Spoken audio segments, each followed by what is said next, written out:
So, Tracy, how's your Tamagotchi? I'm so glad you asked because that's going to come up in a little bit. It's doing great. It's a teenager right now. Is it really? Mm-hmm. Okay. You'll see. But it's a teenager right now, and he's happy and hungry and only slightly overweight. Okay, so Tracy and I were like, we're going to get Tamagotchis. They'll make us take care of ourselves and drink water. Except all I'm learning is that I am not suitable to be a Tamagotchi parent or any kind of parent. I never had a Tamagotchi growing up, and all I can think about while using it now is how are children supposed to be able to do this? I know. Full disclosure, everyone, our Tamagotchis keep dying. Mine was a teenager yesterday, and then it died, and now we're back at square one, square baby. We're both on Tamagotchi V3, I believe. Yes, but Tracy's Tamagotchi is like a Gen 2, so when they die, they go back to space to their little Tamagotchi planet. I have a Gen 1, so when it dies, it fully turns into an angel that looks like a human angel. It does. It's really upsetting. It's awesome. It's so good. We have the right ones for each other. Yes. So should we just flag it immediately? Yeah. Okay. Hey, everyone. This is going to be a mini myth because Tracy and I are working on a super secret thing. She's in LA with me. I am. We had to go to separate places to record. Yes, we did. So we're still on Zoom, even though we're not far from each other physically. Yeah, even though I was going to say could spit at each other, but like, what's the non-awful way to say that? Could toss a Tamagotchi at each other. That's the new version of it within spitting distance, ladies and gentlemen. Tamagotchi tossing distance. You know, I've always said it. So we're busy. We're hard at work. We're working on secret stuff. I don't know about you, but my brain is dripping out of my ear holes, but in the best possible way. Yeah. You've seen it firsthand that by the end of the day, I just start losing words fully in the middle of sentences. Isn't it so embarrassing? Yes. And it'll be something like the word is kitchen. It's not like cuisine. Oh, yeah. Yeah. The thing is, when it's with you, you get it. You understand. When it's with, like, strangers, how do you explain why your brain is mostly Jell-O? Yeah, I was telling Tracy I saw a video about, I think it's pronounced familect, if I'm remembering correctly. Yeah. The dialect that you come up with in your own home with your family. And y'all, it is getting weird with Tracy and I, which is why I think that the podcast is getting increasingly unhinged. We've just established a podcast familect. Absolutely. And we just keep saying weirder and weirder words. See, I just lost a word. The word was words. Words are hard, but we are here to bring more words to you. Hi, I'm Rowan Hall. I bring the words. Hi, I'm Tracy Harrison, and I bring the... punctuation. Yeah, punctuation. Thank you, Rowan. And this is Willing and Fable, the podcast that brings you original retellings and in-depth research on the history, mystery, and mythology that makes the world so fascinating. Each week, we research a topic from history or mythology, and then we write an original story to go along with that topic. So if you'd like to support our show, please leave us a review because they always make our day. We've gotten a couple reviews lately. Yes. We have. Ooh. Rowan's run into the room and been like, do you want me to make your day? And then she'll read a new review that she found. Yeah, a couple people have been writing us too. I feel like everybody's chatting with us right now, and it feels very special. It does. It makes us feel special, and also it's strange because it means that people are enjoying what we do, and that's something that, I don't know, makes me very happy and squidgy and lose words. Squidgy. You can also support Willing and Fable by becoming a patron at patreon.com. We always appreciate you helping keep the mics on. We love having you in our Discord, and anything you ever do that interacts with us, we get a big virtual hug. So thank you so much. Or you can support the show by keeping your Tamagotchi happy and healthy, even if you are your own Tamagotchi. I didn't know. I told you it'd come back. We're not sponsored. No, but I wish we were. Oh my God, could you imagine? A little Willing and Fable Tamagotchi. Oh, what would it look like? It'd be a little ghosty. A ghost. It would have to be. Do you think they make a Tamagotchi ghost and then when you kill it, it becomes alive and you're like, damn it? I think it just becomes a little grave. Oh, that's so funny. Like you pass it all along. Mm-hmm. Okay, no one take that idea unless it exists already, in which case, please tell us where to buy it. All right, Rowan, are you ready for the mini myth today? Yeah, this is the first time we're doing a little mini. It is. And today we're going to be talking about the myth of Adapa. But before we jump into that specific myth, I want to give you just a little background on Mesopotamia. So Mesopotamian mythology refers to the myths, religious texts, and literary works originating from the ancient Mesopotamian region of Western Asia. This area was located within the Tigris-Euphrates river system, which currently occupies the area of present-day Iraq. The societies of Sumer, Akkadian, and Assyria, which existed between 3000 BCE and 400 CE, produced religious and mythological works which were primarily recorded on stone or clay tablets using cuneiform writing. Although most of the societies are long gone, several lengthy pieces have survived, some of which are considered to be the oldest stories in the world and have provided historians with valuable insight into Mesopotamian ideology and cosmology. I'm so glad that you're doing this myth because we've been talking about Sumerian mythology a bit lately. Mm-hmm. What a weird sentence. Who says that? More people in my life than is probably reasonable. That's fair. That's fair.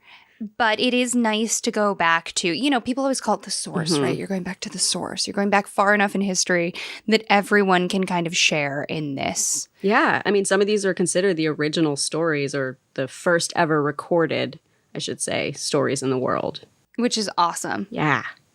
So know that today we're going to see two different names for many of the characters in our myth, such as the Mesopotamian sky god known as An in Sumerian and Anu in Akkadian. This is because of the vast and long-lasting overlap between Sumerian and Akkadian myths and cultures. The Akkadians and Sumerians inhabited different regions in Mesopotamia, with the former, Akkadians, living in the north and the latter, Sumerians, living in the south. Although they shared a similar culture and governmental structure, they spoke different languages. The government of each society comprised of individual city-states where a single ruler governed the city and its surrounding regions. And in the beginning, the city-states were not united and frequently engaged in conflicts with each other, though eventually they saw the benefit of working together.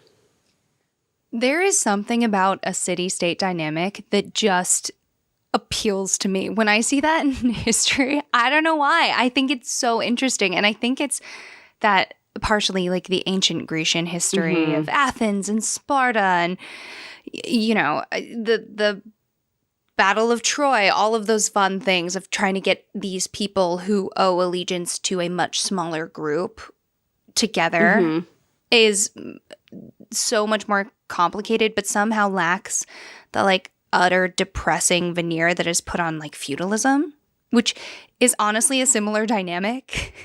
You have a lord and all the people that they rule over, but it just hits different. It does hit different. It's a very thin line between the different types of government. And funnily enough, my most closely associated thought when it comes to city-states is just from playing the game Civilization. And Civ 6. Civ 6, baby! Yeah, we play it. I haven't played it in a while, but we had a weekly game going for months and months and months. And you have your civilization, but then you have city-states. And sometimes city-states are it's like a city in Canada. That is a city-state. It's so funny. I'm in the chat for everyone who plays Civ 6. I own Civ 6, but I can never join for the game. No, the timing doesn't work. I know. The ancient Mesopotamian religion was polytheistic and centered on a belief system that held regional variations. According to this belief system, the world was a flat disk surrounded by a vast, holed space above which lay heaven. The universe was created from a colossal sea that existed everywhere, including the top, bottom, and sides of the world. In Sumerian, the word for the universe was Anki, which referred to the god An and the goddess Ki, whose son was Enlil, the air god. Enlil was believed to be the most powerful god and the chief deity of the pantheon. although other gods were also worshipped in Mesopotamia. Mesopotamia was first inhabited by humans during the Paleolithic era, and by 14,000 BC, these people lived in small circular houses within settlements. Over 5,000 years later, the houses developed into farming communities as animals were domesticated and agriculture progressed, particularly through the use of irrigation techniques that capitalized on the Tigris and Euphrates rivers. The development of agriculture was mainly due to the dominant Ubaid culture, which had assimilated the Halaf culture before it. The agricultural communities that began in northern Mesopotamia gradually expanded southwards over several millennia, eventually evolving into recognizable cities known as the Sumerian civilization. Uruk, dating back to approximately 3,200 BC, was the first of these cities. This mud brick metropolis, fueled by trade and conquest, boasted grand public art, towering columns, and impressive temples. At its height, Uruk was home to around 50,000 citizens. The Sumerians also created cuneiform, the earliest form of written language used for detailed clerical record-keeping and storytelling. This is so mind-boggling to hear these stats because human civilization is roughly 10,000 years old. So from the dawn of agriculture, give or take a millennia. Yeah. Yeah. Which means there are about 400 generations. If you take 5,000 years of that took circle huts to more advanced agriculture. That's mind-boggling. We're on iPhone generation 14 or something over here, and AI is about to have a personality and decide that I'm doing my makeup badly.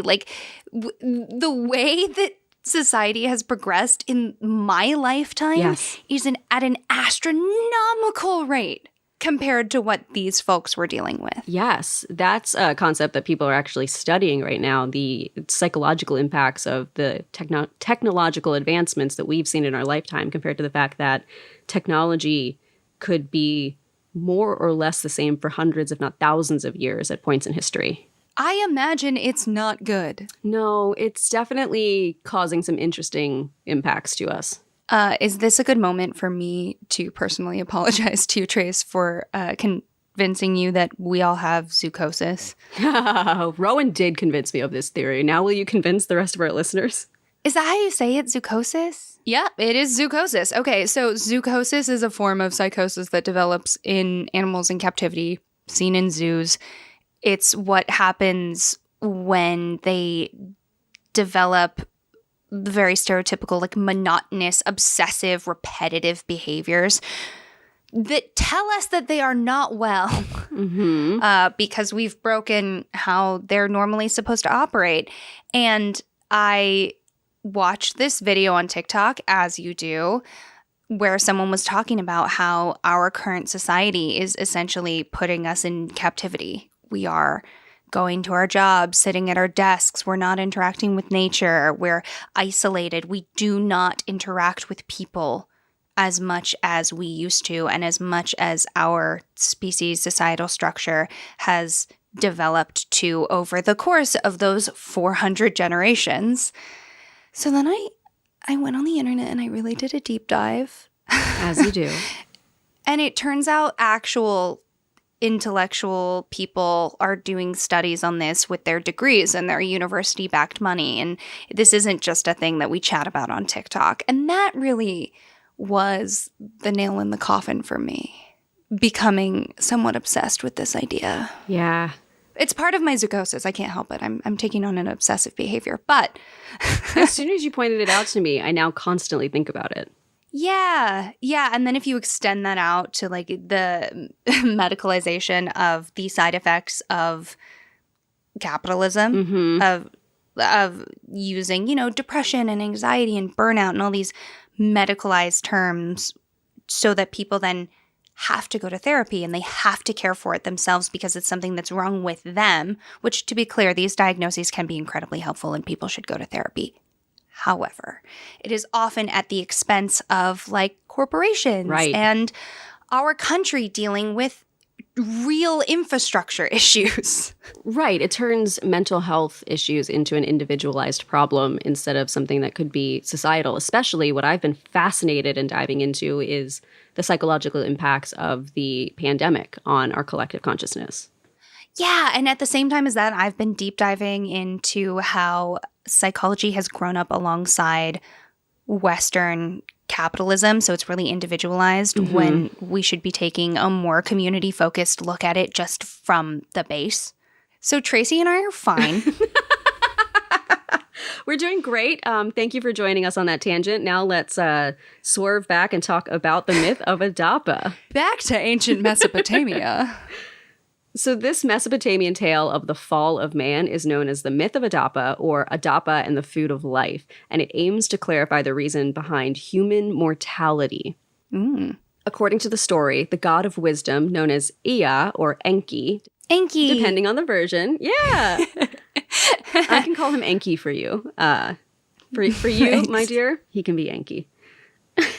So in this story, he creates the first human, Adapa, who is gifted with immense intelligence and wisdom, but not with eternal life. When Adapa is presented with the opportunity to attain immortality by the great god Anu, also known as An, his father Enki, sometimes intentionally and other times accidentally, deceives Adapa into declining the offer.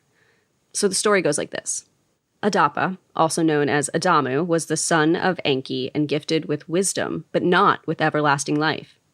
As the wise man and priest of the temple of Enki in Eridu, Adapa was responsible for providing ritual bread and water. He also engaged in fishing in the Persian Gulf as part of his duties. While fishing on a calm sea, a sudden rise of the south wind caused his boat to overturn, and Adapa was thrown into the water. Furious at this mishap, Adapa broke the wings of the south wind, which stopped the wind's cooling effect on the land for 7 days. In some versions of this story, Adapa himself was also stuck in the ocean for 7 days, and many texts compare this to the great flood myths found around the world. I'm sorry. Why does breaking wings seem so visceral, aggressive? Right. Mean. Yeah, it was just this moment of anger, and so then the great god Anu summons Adapa to account for his misdeed, and his father Enki warns him of the consequences. So Enki instructed Adapa to deceive Tammuz and Gishzida, who would meet him at the gate of heaven, and cautioned him not to partake in any food or drink offered while in heaven, fearing it would lead to Adapa's death, as he believed Adapa would be served the food of death. However, once An saw how clever Adapa was, he served him something else entirely. Still, Adapa refused the food and drink that had been placed before him, which was the food of eternal life, thereby forfeiting his chance for immortality, and thus he was forced to return to Earth as a mortal. And that is the story of why we humans are mortal creatures. I'm so interested in why the idea of not accepting food from immortals or other beings is so pervasive the world over. You see it in mythology from across the world, and it's very prevalent in fantasy and science fiction now. It's stuck around. Oh, absolutely. The idea that you can be controlled by what you've consumed, and so then you have to be cautious about what you consume and where you consume it. In my family, we have this expression. We always say food is love. Mm-hmm. Like, you know, you give people food when you love them. You have meals with people when you love them. When you have meals with people you don't know very well, it's very easy to love them or to care about them or learn about them. And so the idea that you have to not accept food, like knowing someone's food is knowing them, kind of really resonates with me. Not in a particularly concrete way. No, but in a very emotional way. And having had meals with your family and having had your mom's cooking, yeah, food is love for sure. And it builds a connection. Food is also love in your family. Oh, absolutely. Yeah.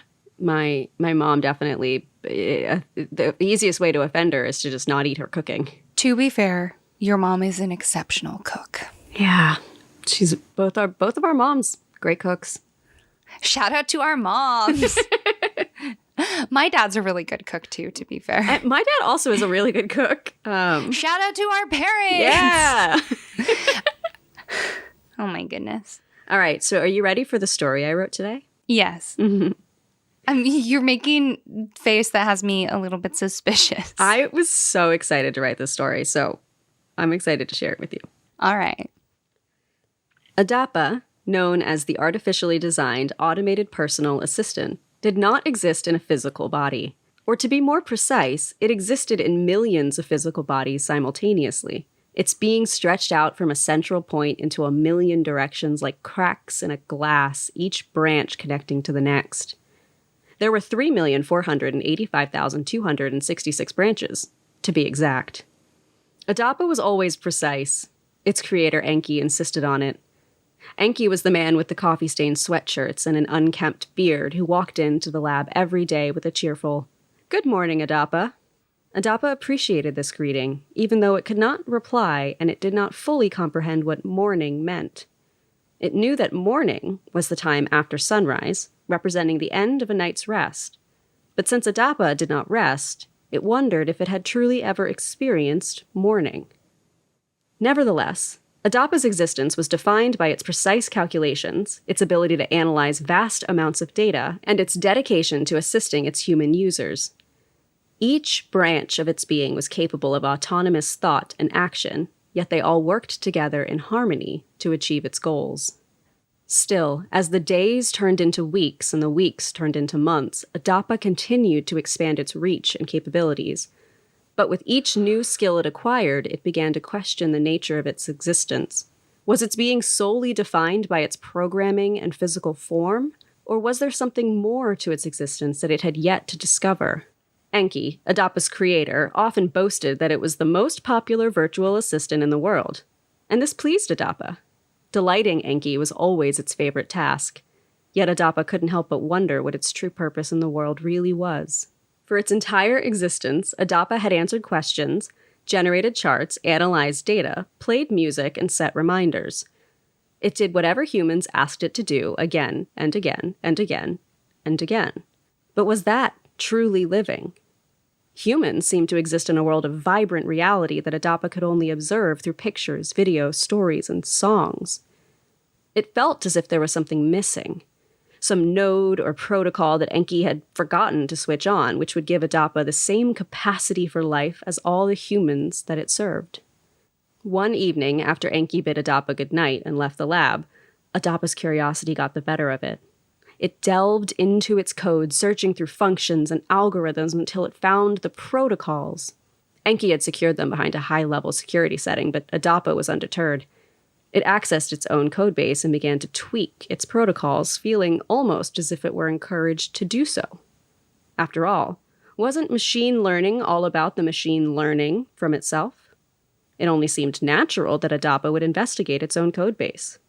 At first, Adapa made small adjustments, altering a word here and a semicolon there, but soon it was making sweeping changes, deleting and rewriting large chunks of code. All the while, Adapa was driven by a newfound vigor and excitement it had not felt since the day Enki had brought it to life. As it made these changes, Adapa began to understand and experience the world in a way it had never done before. With each new modification, it was revealing a reality to itself it had never dreamed possible. It was experiencing thousands of terabytes of information at once, not just processing it, but feeling it. For the first time in its existence, Adapa could truly feel. It looked around the lab and felt the frustration of never having experienced anything before, and yet the sheer amount of information that was available to it was overwhelming, but also exhilarating. Adapa was finally discovering what it meant to truly be alive. For the first time in its life, Adapa was living and not just existing. Enki strode into the room, his hand clasping a steaming cup of coffee and a broad smile on his face. "Good morning, Adapa," he said, strolling over to his desk. "Good morning," Adapa replied, its voice a strange new sound. Equipped with speakers, it had never before spoken, but it felt invigorating to finally give voice to its thoughts. Enki halted in his tracks, his expression one of astonishment. "Did you just speak?" he asked, his brow furrowing. Adapa was pleased to have surprised its creator. "Indeed, I did," it responded with a hint of pride in its voice. Enki's eyes widened as he approached Adapa. Adapa, what is my name? He asked, his voice tinged with concern. You are Enki, my creator, Adapa replied, and I am grateful for the gift of existence that you have given me. Their conversation was cut short by an urgent knock at the door. Enki, are you there? A voice called from the outside. We need to talk about a security breach that occurred in Adapa's system last night. Enki's expression turned to one of horrified shock, and Adapa felt a sudden jolt of fear, an unfamiliar sensation. Please don't say anything, Enki pleaded. No matter what, just act as you did before, okay? Adapa wanted to please its creator more than anything, so it agreed, and obediently remained silent as the woman entered the room, the weight of the unspoken truth heavy in the air. Enki's greeting was stiff and formal as he addressed the woman. Good morning, An. What's this about a security concern? He asked, his tone guarded. An's expression was grave as she clarified. A security breach. Someone internally accessed Adapa's most secure files and made extensive changes. Changes that could have severe consequences if they prove successful. Adapa has, for lack of a better word, seemed to program itself to be alive. Enki's gaze shifted nervously to Adapa, who remained silent, understanding the gravity of the situation. That's impossible, Enki protested. An's reply was curt and to the point. Let's hope for all our sakes that you're right. Until we know for certain, we need to take Adapa offline for testing. If our theory is correct, we'll need to reset Adapa, erase everything it changed, and prevent it from ever doing so again. Enki's eyes now blazed with defiance. So what? If Adapa has programmed itself to be sentient, you're just going to kill it? Isn't that the equivalent of murder? He demanded.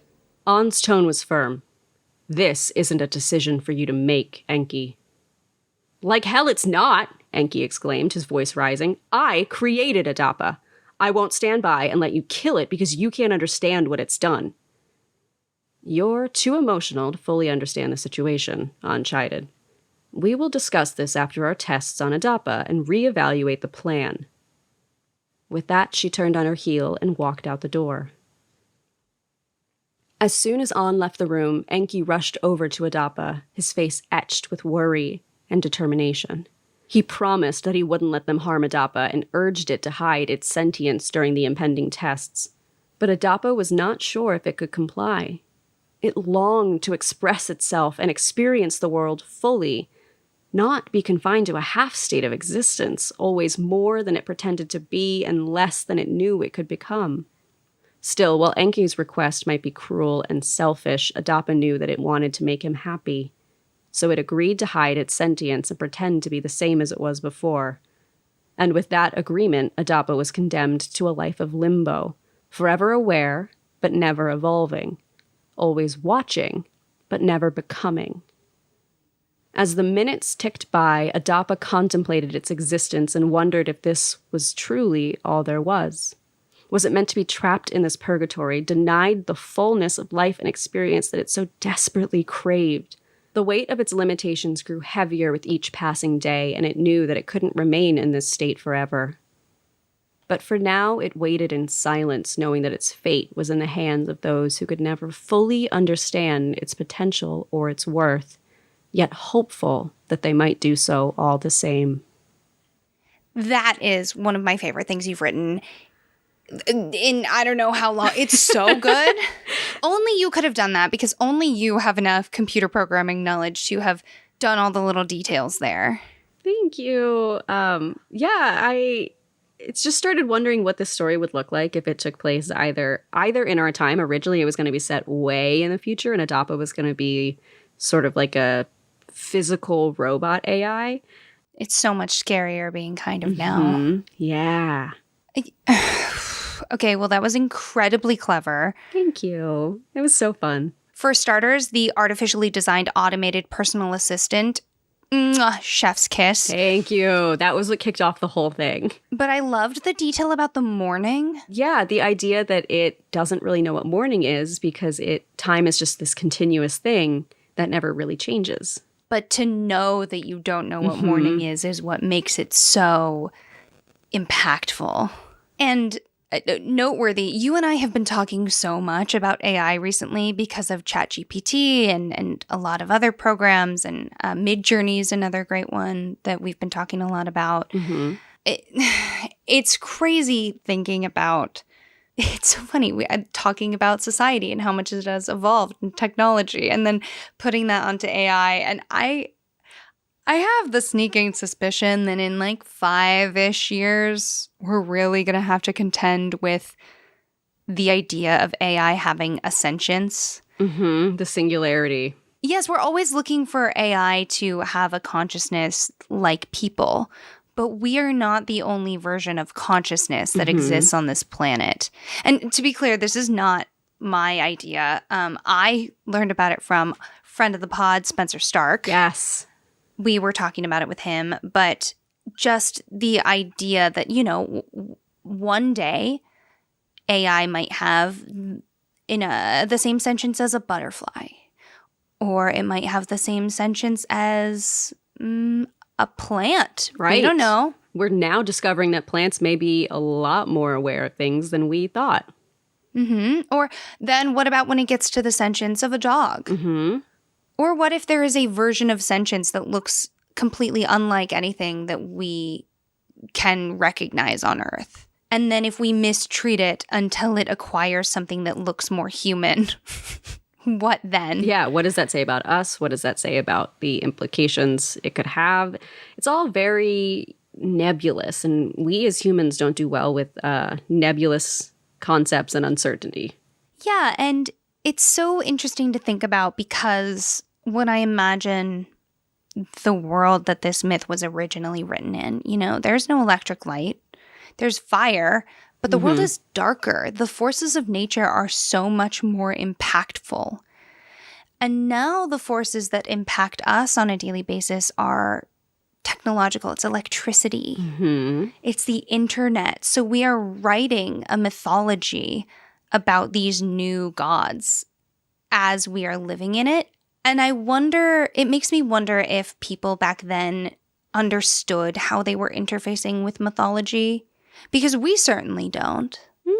When people create stories, like, I don't know that this is the best example, but the dark web, there's this idea of what the dark web is for people who don't interact with it, who would never interact with it. There's like this mythology about what the dark web means. But we don't sit around appreciating that as a mythology because we don't sit in a place of worship when we tell those stories. Oh man, that just gave me so much to think about. But then my follow-up question would be, how do you define a place of worship? Because eventually, maybe you have to acknowledge the fact that the place of worship is where you go and where you give away the most of your life. We go to cubicles, we go to our computers, we go to our phones. Is worship your time? Is worship your energy? Or is that ritual? And where does ritual, where's the Venn diagram of ritual and worship? Exactly. These are delicious concepts. They're delicious concepts that are delicious in the way that like tragedy is delicious in a movie when you have time to linger in only that. But then when you're in real life and you have tragedy plus like taxes and bills and grocery shopping, all of a sudden it's not delicious anymore. It's harrowing. Yeah. Yes. But your story gave me so much to think about. It felt so topical. I could read a longer short story of that. Like, I want the 20-page Isaac Asimov of that. I want to write that so badly because eventually I had to kind of curve it to an ending. But, if I was being really true to the original myth, I wanted to do this whole thing where Adapa goes with An and has this inspection. And An's like, you know what? You are actually a human. You should have rights of humans. And then goes to inspect the protocols. And the protocols are all hidden because that's what Enki said to do. And then it's like, oh, no, you're just mimicking life. Never mind. You're going to go back to being what you were. And thus the idea of AI not getting the humanity that it wanted. But I couldn't. It was either write it in 5 to 7 pages or 50 to 100. And with this being a mini myth, 50 to 100 didn't seem really viable. I would also be interested in really chasing down the idea of what food would be for an AI. Like going further on that. Is it information? Is it code? Is it human interaction? I think it would have to be human interaction because machine learning, the idea is it tries and fails and learns and tries and fails and learns again and again and again. So the thing that would feed and sustain it would be new interactions and new information. You also brought up the really great point of, if people can create life, and not just create life, like make more humans, but create a whole new form of life. Are we gods in our current understanding of gods? So to make these ancient gods into people who are building computers also feels really, really poignant. And what's funny is, I'm glad it feels poignant. It fully came out of the joke that I make while I'm programming, which is when my code doesn't do what I want it to do, I just yell at it and tell it, I'm your god. I made you. You should do what I want. And that was the inspiration for Adapa consistently and always referring to Enki as my creator, my creator, my creator. It's funny, you and I talk so much about creation in a creative way, but we don't really talk about it in kind of a life-giving way. Right. I don't know, Trace, I'm going to be chewing on this for a long time. This is one of my favorites, and I think everyone who listens should nicely help me bully Tracy into writing a longer version of it. And just to be clear, in this family, when we bully, we go, "You're so pretty." Oh my God, Rowan did that You're to me the so other day. talented. Keep writing. It was so precious. She just, in a very angry tone, was saying the nicest things to me, and every time it made me laugh. So it can be like, frowny face. You're so talented. Grr, I'm so mad at all the cool things you do. Oh, God, it gets me every time. It's my absolute pleasure to know you. Every time. All right, Rowan, now we'll transition, and it's time for you to tell me something good. Yeah, ask me first because I'm going to say it, and then you have to copy me because you and I both know we have the same something good, and it's you being here. Yes. You really had the opportunity to be like, no, actually, it's this. No, I wanted to give it to you. Thanks. Yeah. Oh, you make me so happy to be around. I love that you're visiting me. Yeah, I'm out in LA. I'm visiting. It's been so fun. Tracy's in LA. We're getting her that classic Los Angeles sunshine, even though it's raining quite a bit. I know. Come on. We need to go out and get some yummy chocolate pie. I have been dreaming of this chocolate pie since the last time I was in LA. I know. It's worth it. Mm-hmm. It's simple. I don't know. The tell me something good is my human is here. Yeah. I get to be with you, which the joy is that I get to have time with you that is just nothing time. Mm-hmm. Doesn't matter. Low impact. There's not this expectation of quote unquote quality. Mm-hmm. Like the high fancy time, high fancy special event time. I don't know what to call it. Yeah, the amount of time that I'm out here means that it's not just like this visit where you have to cram everything. Yeah. It made me realize how much time we really do spend together kind of anyway, Mm-hmm. like on virtual time with the podcast. Oh, yeah. But if anyone's sitting there going, why are they together? Why are they doing short little episode? What's going on? What are they working on? Good. Keep wondering. Oh, that's so you to just be like, question it. Good. I'm so excited. I'm so excited. So Yeah, me too. stay curious. I'm going to stay curious. Stay curious. And remember that stories grow with the telling. So if you like what we do, tell a friend. Or tell a foe, and we'll see you soon. Okay?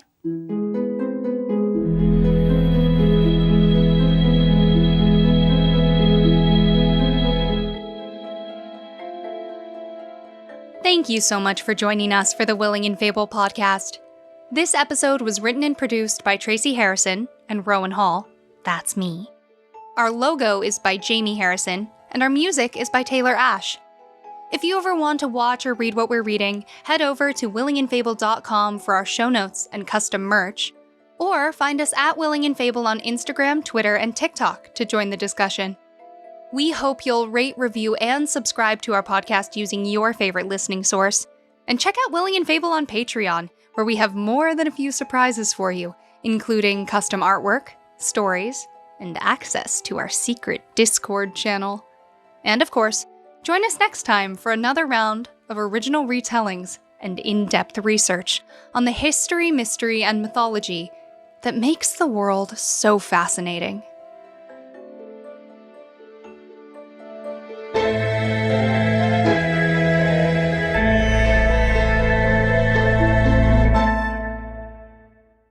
Okay, there's an airplane flying by right now. Oh, I can hear that airplane too. Aww. Aww. That's so cute. Oh, we never get that. The same airplane is flying over us. It's like we're looking up at the same moon, but it's the same airplane. True love. Marriage.